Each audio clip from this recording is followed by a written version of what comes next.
Le chapitre 1 va donc porter, comme nous l'avons dit, sur l'activation rythmique de la contraction cardiaque. Le plan de ce chapitre sera le suivant. Nous allons successivement décrire le tissu électrogénique et son activité physiologique. Nous parlerons d'automaticité cardiaque, puis de conduction. Enfin, nous étudierons le contrôle de cette automaticité et de cette conduction. Et puis, à titre d'exemple, nous évoquerons les anomalies, les principales anomalies de l'automaticité et de la conduction, non pas afin d'aborder déjà des notions de pathologie, puisque ce cours porte uniquement sur de la physiologie, mais plutôt d'illustration de ces données.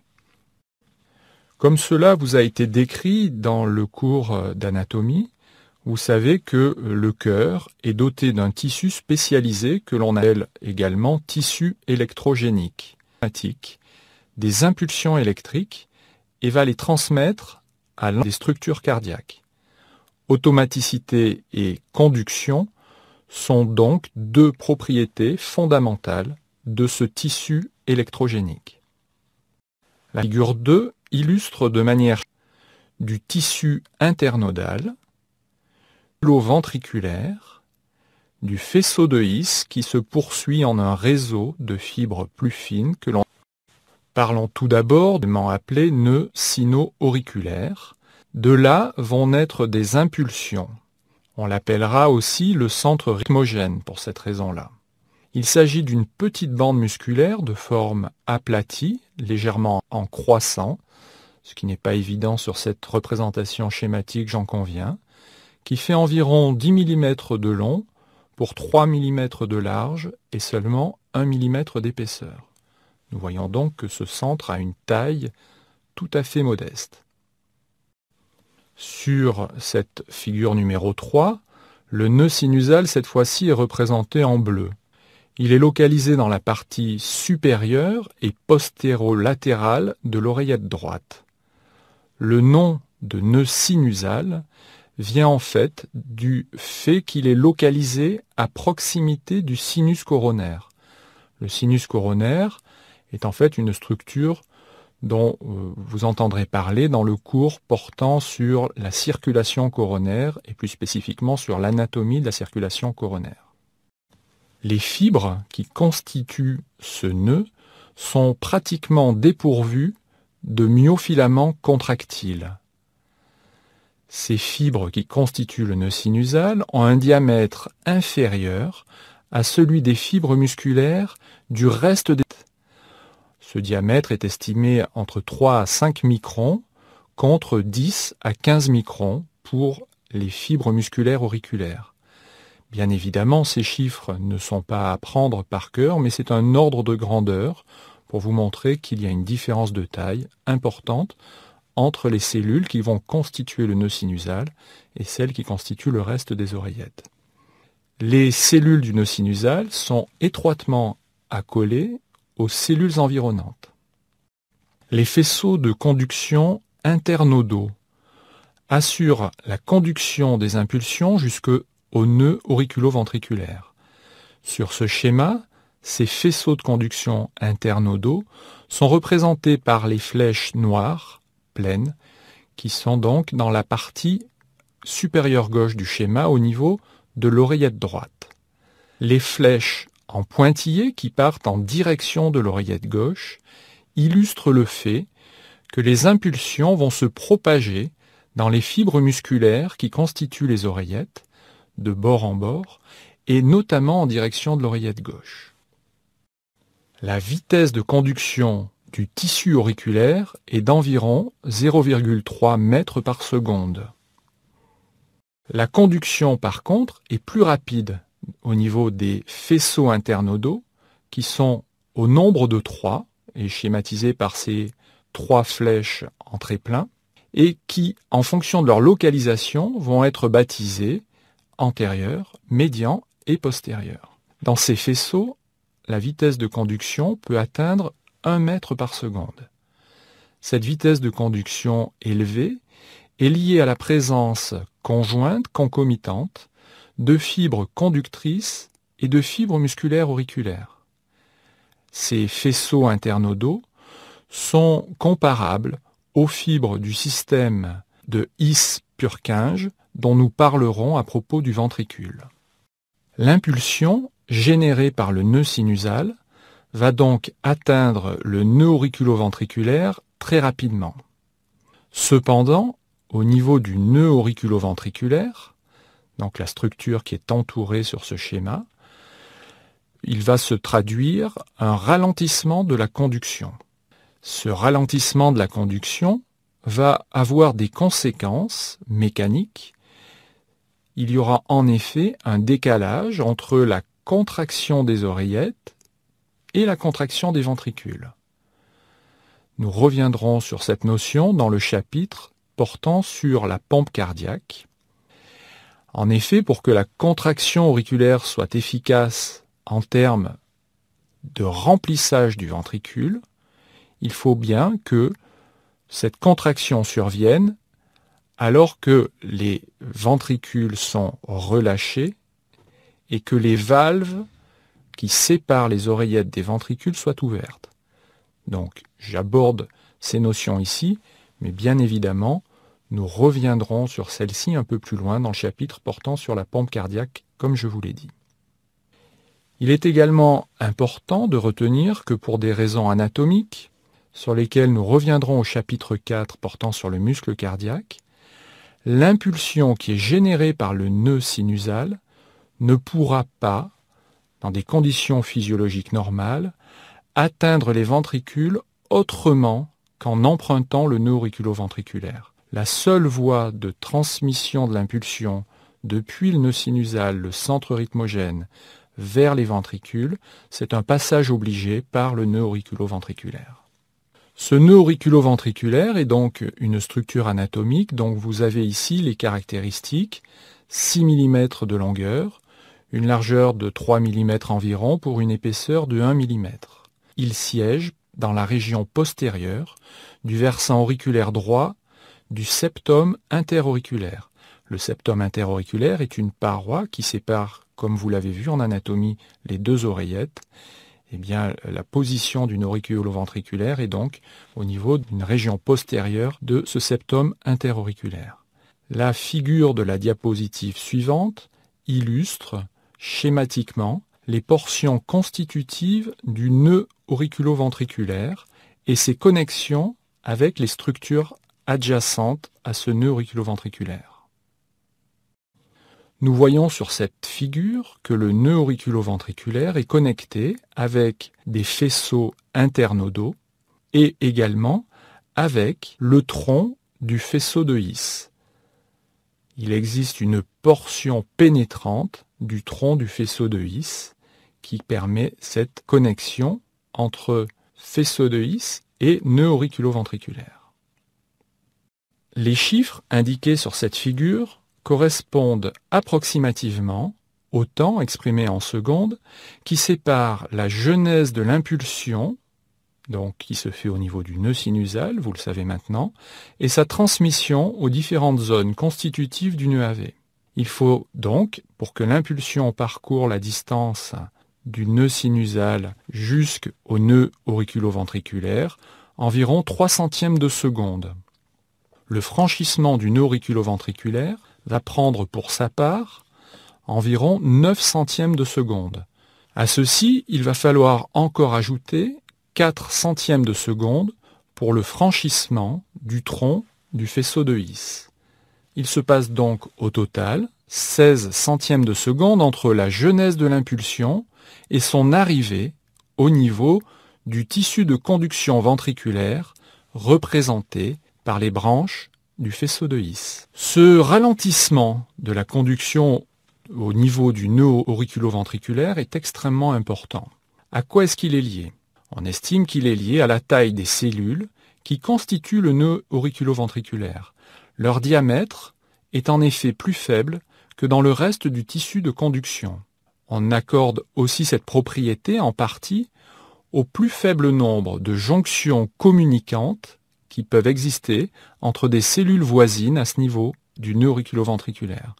Donc, nous allons observer une résistance relative à la conduction. Les cellules du faisceau de His vont quant à elles présenter la vitesse de conduction la plus élevée du tissu électrogénique. Cette vitesse est comprise entre 1,5 et 4 mètres par seconde. Elle est en effet 6 fois plus élevée que celle des fibres myocardiques ventriculaires, c'est-à-dire non spécialisées dans la conduction. Et elle sera également 150 fois plus élevée que celle des cellules du nœud auriculo-ventriculaire. La transmission sera pratiquement instantanée dans l'ensemble des deux ventricules. Cette rapidité de transmission est liée notamment à la taille importante des fibres qui constituent ce tissu, mais également à la grande perméabilité des zones de jonction entre deux cellules conductrices adjacentes, voisines. Chaque branche du faisceau de His se divise progressivement en un réseau de fines ramifications que l'on appelle les fibres de Purkinje. Ces fibres cheminent sous la région sous-endocardique, donc retournez à vos notions d'anatomie pour comprendre quelle est cette région, et ces fibres vont entrer en contact étroit avec les fibres musculaires myocardiques. Il faudra environ 3 centièmes de seconde pour que l'impulsion quitte le tronc commun du faisceau de His pour gagner les fibres de Purkinje. Cette figure donne cependant l'illusion que les branches droite et gauche du faisceau de His sont de taille comparable.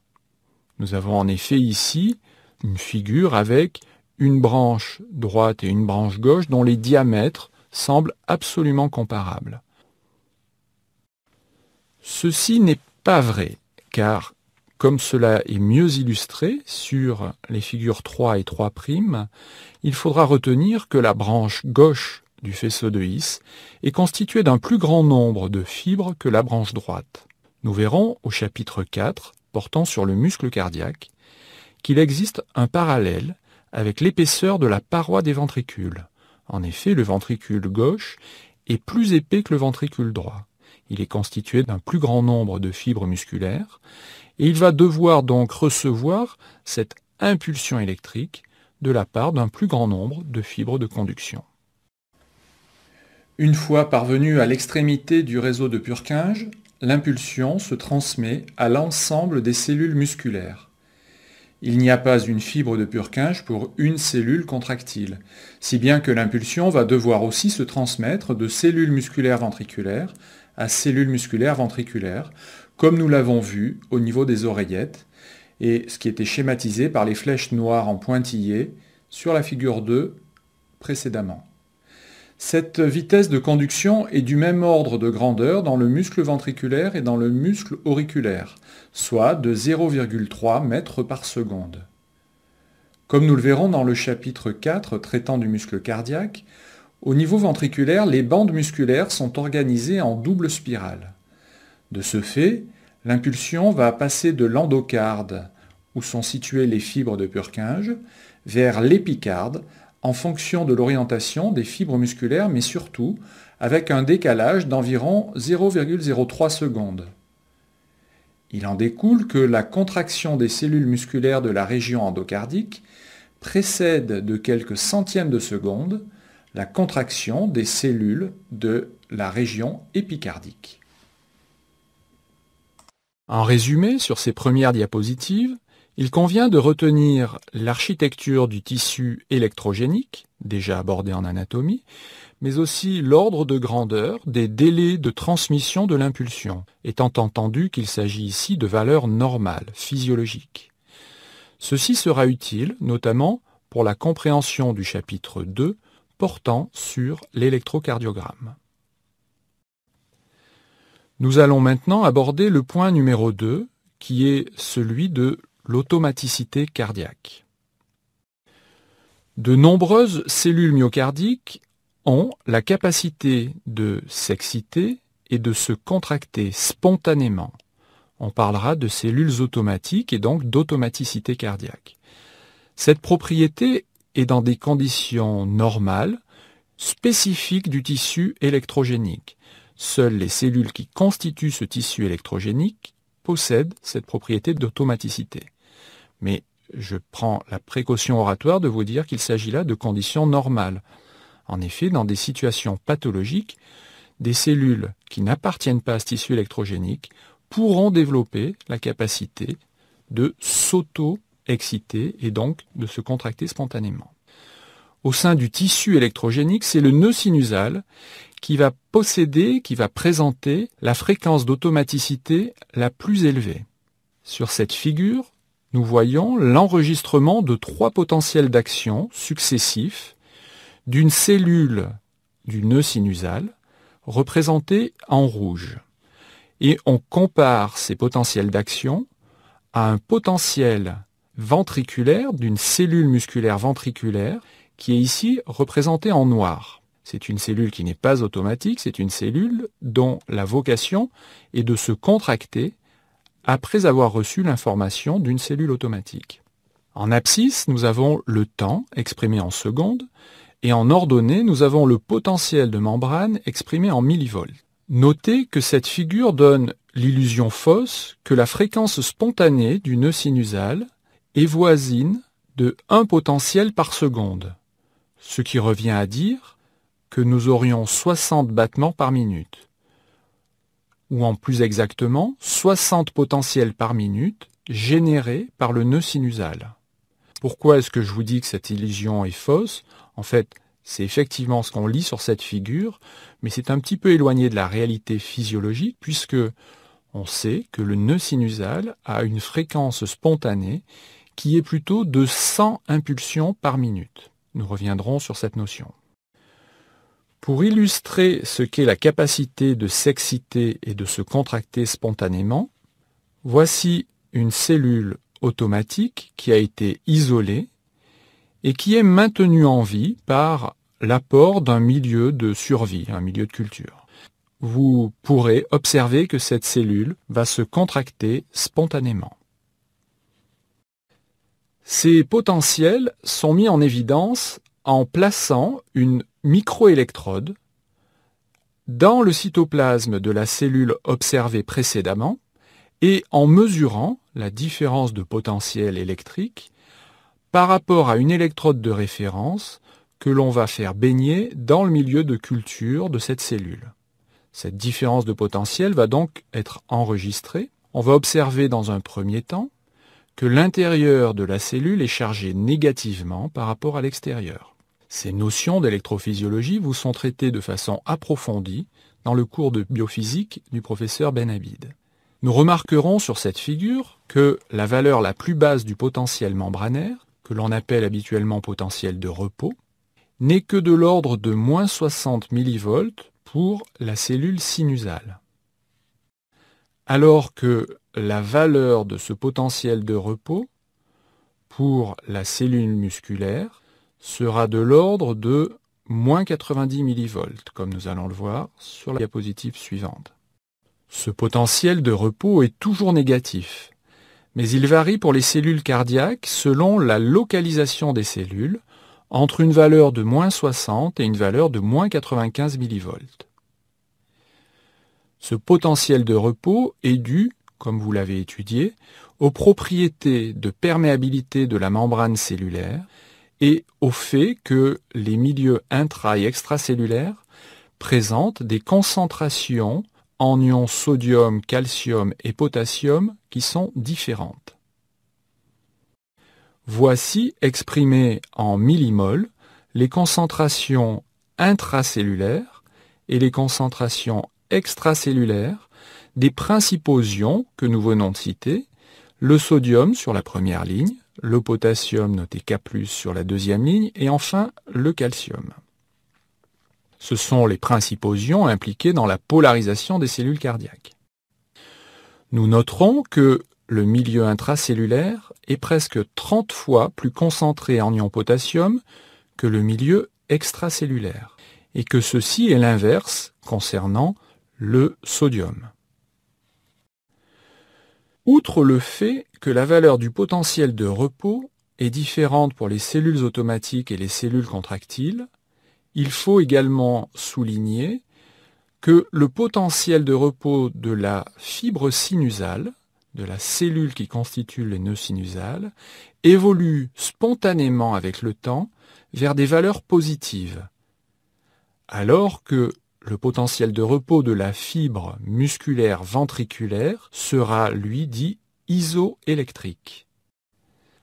Ceci est dû à des différences de propriétés de la perméabilité de la membrane cellulaire. Les ions, pour traverser cette membrane, pourront emprunter des canaux ioniques ou des échangeurs ioniques. Ça aussi, c'est quelque chose, ce sont des notions qui ont été abordées notamment dans le cours du professeur Seignerin portant sur les membranes cellulaires. Au sein du muscle cardiaque, nous noterons l'existence de 3 types distincts de canaux ioniques transmembranaires.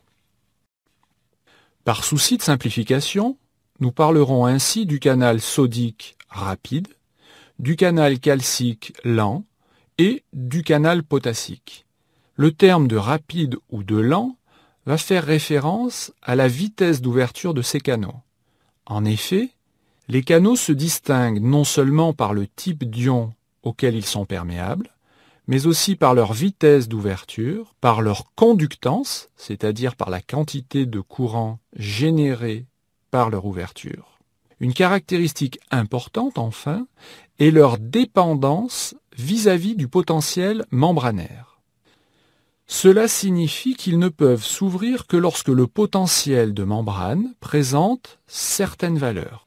Nous reviendrons plus loin sur cette nouvelle propriété. Sur la figure numéro 7 sont représentées les conductances ioniques au cours du temps. C'est le temps qui est en abscisse, et donc en ordonnée ce sont les conductances ioniques, pour les 3 ions évoqués précédemment. La conductance sodique est représentée en orange, la conductance calcique est représentée en rouge, et enfin, la conductance potassique est représentée en bleu. Pour un ion donné, les transferts se font dans le sens du compartiment le plus concentré vers le compartiment le moins concentré. Sur cette figure 7', un petit peu plus compliquée maintenant, nous retrouvons l'évolution des conductances dans la partie basse et le rapport temporel qui existe avec le potentiel d'action d'une cellule musculaire ventriculaire. Nous observons qu'au cours du potentiel de repos, les conductances sodiques et calciques sont très faibles, alors qu'à l'opposé, la conductance potassique est élevée. Cette perméabilité potassique au repos est une notion importante à retenir. L'ouverture des canaux sodiques est rapide, fugace, et cette ouverture est responsable, conjointement à la fermeture des canaux potassiques, de la phase montante, la phase ascendante, du potentiel d'action. Cette phase va être nommée phase de dépolarisation rapide. Elle amène le potentiel membranaire vers des valeurs positives. Une nomenclature basée sur la numérotation des phases donne à cette phase ascendante le nom encore de phase 0 du potentiel d'action. La phase suivante est excessivement courte. Elle est nommée phase de repolarisation rapide ou encore phase 1 du potentiel d'action. Elle est créée par la fermeture rapide des canaux sodiques et par le début d'ouverture des canaux calciques. Puis vient la phase nommée phase de plateau ou phase 2 du potentiel d'action. Cette phase de plateau est liée à l'ouverture des canaux calciques et nous voyons sur la courbe des conductances que cette ouverture est plus lente mais qu'elle est plus soutenue que celle des canaux sodiques. En parallèle, nous assistons à une augmentation lente de la conductance potassique. Enfin, vient la dernière phase, nommée phase de repolarisation lente ou encore phase 3 du potentiel d'action. Cette phase est liée à la fermeture des canaux calciques, couplée à une ouverture encore plus prononcée des canaux potassiques. Nous retiendrons ici que des médicaments peuvent modifier le fonctionnement de ces canaux et posséder ainsi des propriétés cardiaques bénéfiques ou, pour d'autres, des propriétés cardiaques délétères. Ces notions seront abordées dans les cours de pharmacologie dans les années supérieures. Notez enfin que bien que tous deux chargés positivement, l'augmentation de la conductance sodique se traduit par une dépolarisation membranaire, autrement dit une dérive du potentiel membranaire vers des valeurs positives, alors que l'augmentation de la conductance potassique se traduit, elle, par une repolarisation membranaire, c'est-à-dire une dérive vers des valeurs plus négatives. Ceci est lié, bien entendu, aux différences de concentration intra- et extracellulaire pour ces ions. Lorsque les canaux sodiques s'ouvrent, les ions sodium vont entrer dans la cellule, alors que lorsque les canaux potassiques s'ouvrent, les ions potassium, eux, vont sortir de la cellule. Le phénomène étant cyclique, nous retrouvons le potentiel de repos, tout à droite de cette figure, potentiel de repos que l'on va également nommer phase 4 du potentiel d'action. La dernière phase de l'action correspond au repos, ce qui se traduit dans la sagesse populaire par « après l'effort, le réconfort ». Si d'ailleurs vous voulez en profiter pour faire une pause, avant d'aborder la conduction, c'est peut-être le moment. Revenons maintenant à la capacité des cellules automatiques de présenter un potentiel de repos qui évolue spontanément vers des valeurs positives. Les pessimistes diront des valeurs peut-être moins négatives. Cette évolution amène progressivement le potentiel membranaire jusqu'à une valeur dite de potentiel seuil. Ce potentiel de repos d'évolution spontanée est appelé phase de dépolarisation diastolique lente.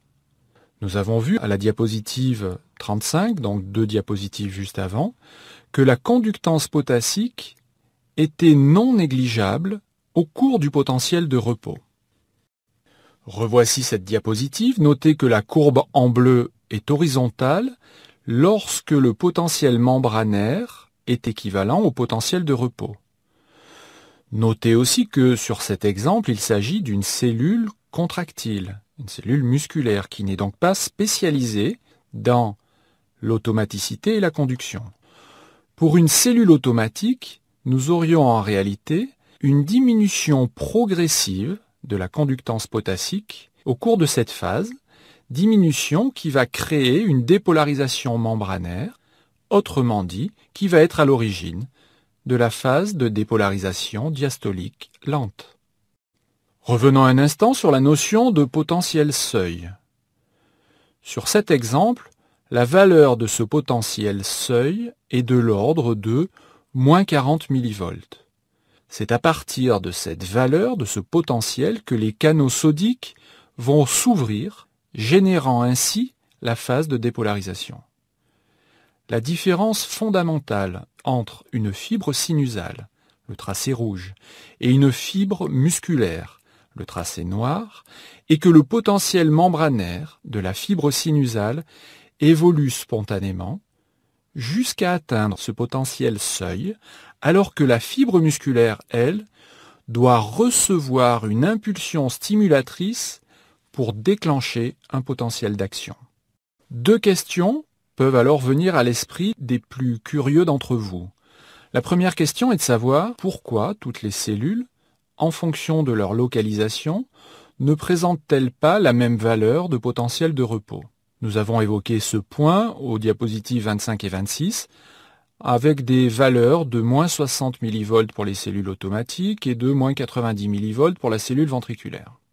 La deuxième question pourrait être de savoir comment le système peut se renouveler environ 2,5 milliards de fois chez un individu qui vivra jusqu'à l'âge de 80 ans.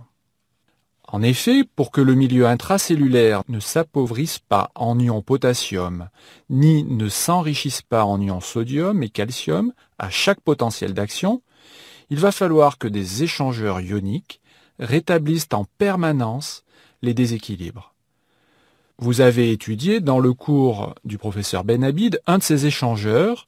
Je fais allusion à la pompe sodium-potassium. La pompe sodium-potassium est un système de transport actif. On dit actif parce qu'il consomme de l'énergie sous forme d'ATP. C'est une ATPase. Elle est transmembranaire et elle expulse 3 ions sodium en échange de 2 ions potassium. Cette pompe est dite électrogénique, puisqu'elle crée un déséquilibre dans la répartition des charges. Plus cette pompe est active, et plus le potentiel de repos est négatif. C'est cette différence d'activité qui explique les valeurs différentes de potentiel de repos rencontrées entre les différentes cellules cardiaques. C'est également cette pompe qui va être en partie responsable de la chronicité du phénomène. En résumé, sur cette deuxième série de diapositives, il convient de retenir le rôle des canaux ioniques dans l'automaticité cardiaque, mais aussi celui des pompes ioniques. Le rapport entre les conductances ioniques et les différentes phases du potentiel d'action, les notions de seuil d'activation et de dépolarisation diastolique lente. Nous allons maintenant revenir sur des phénomènes qui sont à la base de la conduction de l'influx généré par les cellules automatiques. Nous avons d'ores et déjà décrit le parcours de l'influx et les délais entre le site de sa genèse et sa distribution à l'ensemble du tissu musculaire cardiaque. Nous avons également évoqué la valeur de la fréquence spontanée de genèse de l'influx par les cellules automatiques qui constituent le nœud sinusal et qui est, fréquence spontanée, vous vous en souvenez peut-être, de 100 par minute. Schématiquement, un fonctionnement électrophysiologique cardiaque normal se traduit donc par une impulsion générée par le nœud sinusal, conduite ensuite à l'ensemble des cellules auriculaires, puis ralentie au niveau du nœud auriculo-ventriculaire, puis enfin conduite à l'ensemble des cellules ventriculaires. De plus, quand les ventricules se dépolarisent, ce qui est en grisé sur le schéma, les oreillettes, elles, vont se repolariser, ce qui apparaît en blanc sur le schéma.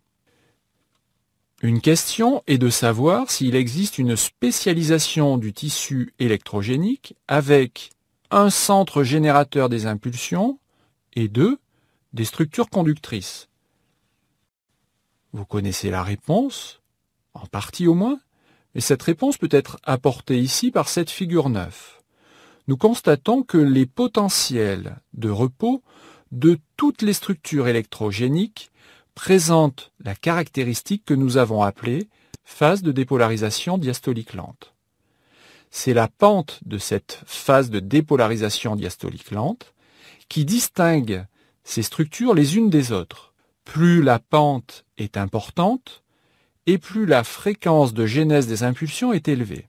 Ce sont les cellules automatiques du nœud sinusal qui présentent la pente la plus abrupte et par voie de conséquence, cette structure présente la fréquence la plus élevée qui est, on l'a dit et répété, voisine de 100 impulsions par minute. Le nœud auriculo-ventriculaire aura, lui, une fréquence spontanée située entre 40 et 50 impulsions par minute, 2 fois plus faible.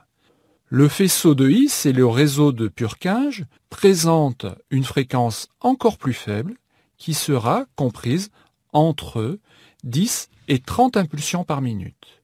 Il existe donc une hiérarchie qui fait que le nœud sinusal sera évidemment le pacemaker naturel du cœur, autrement dit le centre rythmogène naturel du cœur.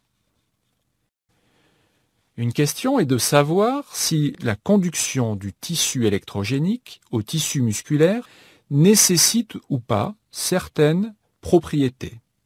Voici un potentiel d'action d'une cellule ventriculaire. Cette cellule ne peut pas spontanément, vous le savez, se dépolariser. Son potentiel d'action est donc sous la dépendance d'une stimulation. Cette stimulation peut être apportée expérimentalement et si l'on procède ainsi, on va pouvoir faire ressortir la notion de seuil minimum nécessaire à l'obtention d'un potentiel d'action. Sur ce schéma, les deux stimulations apportées en 1 et en 2 ne sont pas d'amplitude suffisante pour atteindre ce seuil, et ces deux stimulations ne vont donc pas entraîner de potentiel d'action. En revanche, la stimulation apportée en 3 permettra d'atteindre ce seuil et nous voyons donc le déclenchement du potentiel d'action.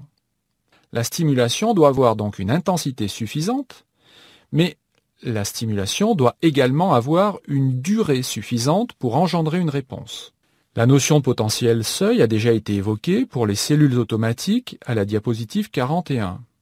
Dans le cas des cellules automatiques, comme dans le cas des cellules ventriculaires, ce seuil est le potentiel membranaire d'ouverture des canaux sodiques rapides. Une autre propriété de la conduction est l'existence d'une période réfractaire. Le potentiel d'action de cette cellule musculaire ventriculaire est déclenché par une stimulation suffisante, en durée et en intensité, appliquée au point 1. Si une deuxième stimulation présentant les mêmes caractéristiques d'intensité et de durée est appliquée en 2 ou en 3, rien ne se produit. La cellule est alors à ce moment-là réfractaire à toute nouvelle stimulation. En revanche, lorsque la stimulation est appliquée au point 4, soit à partir de la fin du premier tiers de la phase 3 du potentiel d'action, la cellule pourra à nouveau déclencher un potentiel d'action. Cela restera vrai, évidemment, jusqu'au début de la phase 0 du potentiel suivant, soit également en 5, mais en 6, etc. L'existence de cette période réfractaire aura comme conséquence que la conduction est unidirectionnelle. Autrement dit, la conduction est antérograde auriculo-ventriculaire. Une conduction rétrograde ventriculo-auriculaire sera, nous le verrons, le reflet d'une anomalie, mais n'est pas une situation physiologique. En physiologie, la conduction est antérograde, autrement dit, dans le sens des oreillettes vers les ventricules. En résumé, sur cette troisième série de diapositives, il convient de retenir que toutes les structures du tissu électrogénique sont des pacemakers potentiels, que pour stimuler une cellule non automatique, il faut une stimulation de durée et d'intensité suffisante, et enfin, il faudra retenir que les cellules excitables ne sont pas excitables en permanence, il existe une période, dite période réfractaire, au cours de laquelle toute nouvelle stimulation sera sans effet. Nous allons maintenant aborder le contrôle de ces deux caractéristiques du tissu électrogénique dont nous venons de parler, l'automaticité et la conduction. Comme vous l'avez vu dans le cours d'anatomie du professeur Chaffanjon, mais aussi dans le cours de physiologie du docteur de Mattéis, le cœur reçoit une double innervation par les nerfs du système nerveux autonome, qui se divisent en système nerveux sympathique et système nerveux parasympathique. La structure en chaîne des neurones du système nerveux autonome et le rôle des neuromédiateurs sont brièvement rappelés sur cette figure numéro 12.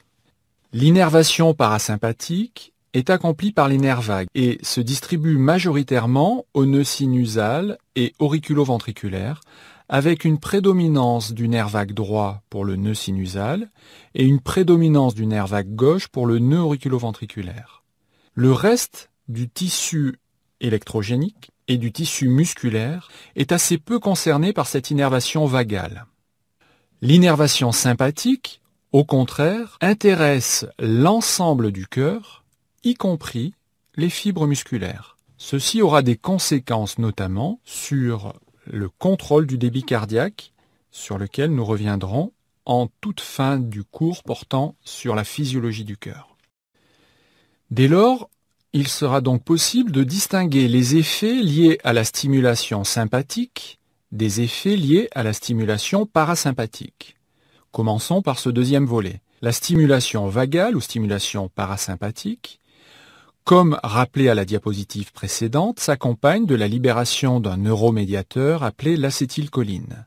Ce neuromédiateur est libéré par les terminaisons nerveuses en contact avec les structures cardiaques. La première conséquence de cette stimulation parasympathique sera la diminution de l'automaticité, soit l'apparition de ce que l'on appellera une bradycardie sinusale, autrement dit, un ralentissement de la fréquence du pacemaker naturel du cœur. Nous voyons sur la diapositive numéro 13 la succession de deux potentiels d'action d'une cellule sinusale. Premier potentiel d'action, donc, nous sommes en condition d'étude contrôle et nous allons ensuite ajouter de l'acétylcholine. Cet ajout d'acétylcholine, ici indiqué à une concentration de 0,03 micromolaire, donc c'est une substance extrêmement active sur ces cellules sinusales, cet ajout donc d'acétylcholine se traduit d'un point de vue électrophysiologique par une diminution de la pente de la phase de dépolarisation diastolique lente. Physiologiquement, cela entraîne un espacement entre deux potentiels d'action consécutifs, autrement dit, un ralentissement de la fréquence du nœud sinusal, que l'on nomme, comme je vous l'ai dit, bradycardie sinusale. La deuxième conséquence de la stimulation vagale est ce que l'on appelle la diminution de la conduction. Cela va apparaître lors d'une stimulation très importante du système nerveux parasympathique. Ceci a été réalisé de façon expérimentale. Ça va se traduire par une bradycardie intense, autrement dit un ralentissement, puis par un arrêt cardiaque, et enfin par une reprise de l'activité à un rythme très lent. Ce phénomène est appelé phénomène d'échappement. Et on reparlera de ce phénomène d'échappement, si vous le voulez bien, à propos du contrôle du débit cardiaque en toute fin de cours.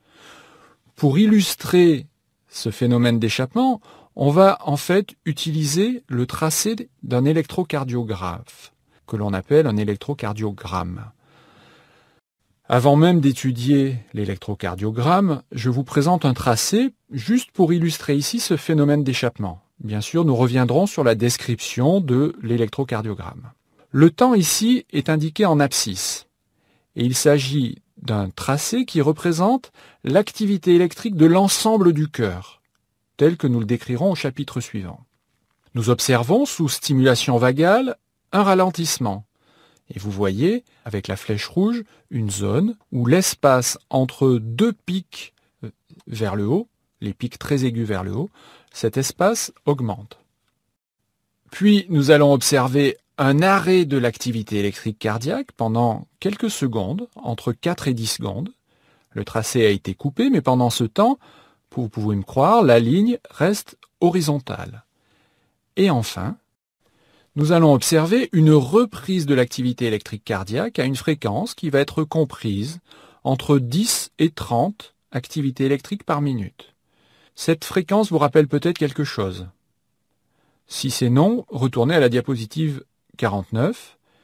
Si c'est oui, eh bien vous avez compris que, puisque le système nerveux parasympathique innerve le nœud sinusal et le nœud auriculoventriculaire, l'acétylcholine qui va être libérée en grande quantité lors d'une stimulation intense va bloquer ces deux structures.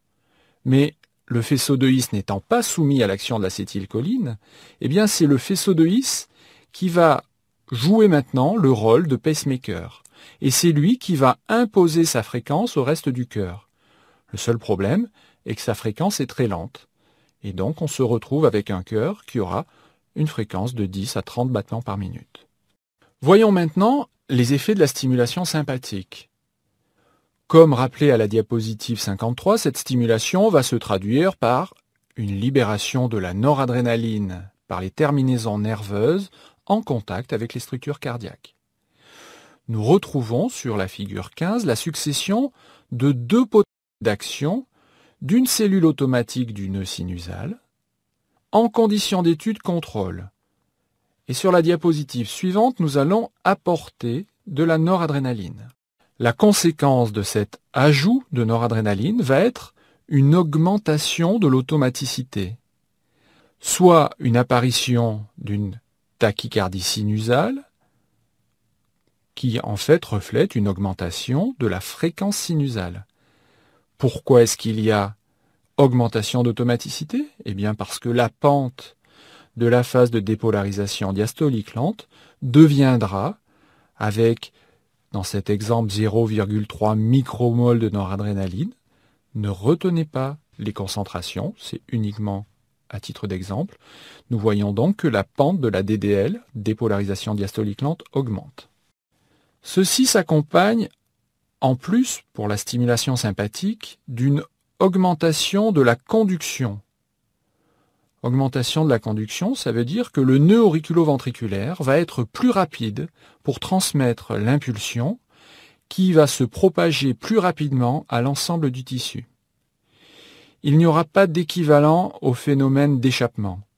La fréquence pourra être multipliée lors d'une stimulation sympathique par un facteur 3 au maximum. Il y a en effet une limite à l'augmentation de la fréquence cardiaque qui découle en partie de l'existence de la période réfractaire. Enfin, et bien que cela ne soit pas en rapport avec le contrôle de l'automaticité de la conduction, nous pourrons noter dès à présent que la stimulation sympathique s'accompagnera aussi d'une augmentation de la force de contraction des muscles, aussi bien auriculaires que ventriculaires. C'est un effet qui, effectivement, est important pour l'activité musculaire, autrement dit l'activité pompe cardiaque, sur lequel nous reviendrons ultérieurement.